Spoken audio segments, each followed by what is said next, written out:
Hey guys, Andrew with RCBS here. In this video, I'm going to walk you through the process of changing your ProChucker 7 setup to load a different cartridge. Here's Fred entering his office reloading area with a line of RCBS dies. Modern equipment like this makes it possible for RCBS to turn out precision-eared equipment. The process to set up your RCBS progressive press to load a different cartridge couldn't be more simple. With the quick change die plates, the UPM3 competition powder measure, and the ProChucker 7 shell plates, you can quickly change not only cartridges, but your reloading processes as well. Let's get into it. First, make sure that all powder has been drained from your powder measure. Ensure no primers are present. Then, remove the primer tube from the safety shield. Next, loosen the 3 set screws securing the quick change die plate. Rotate the quick change die plate counterclockwise and lift from the ProChucker 7 body. Using a 3/16 Allen key wrench and a 5/8 combo wrench, loosen the shell plate nut and carefully remove the nut, washer, and shell plate.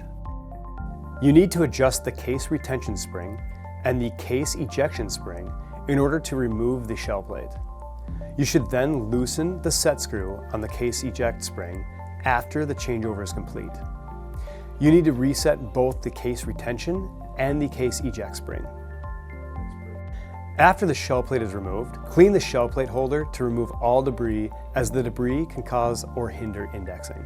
Install the appropriate 7-station shell plate for the cartridge that you wish to load, and secure the nut with the Allen key and the wrench.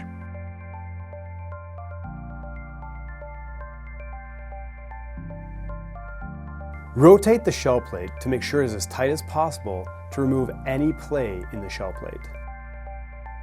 How do you know what shell plate you need? RCBS's shell plate numbers match the shell holder number required for your cartridge. For example, if you're loading 223 Remington, you'll need a number 10 shell plate, just as you'd use a number 10 shell holder. Install the quick change die plate and secure with the 3 set screws.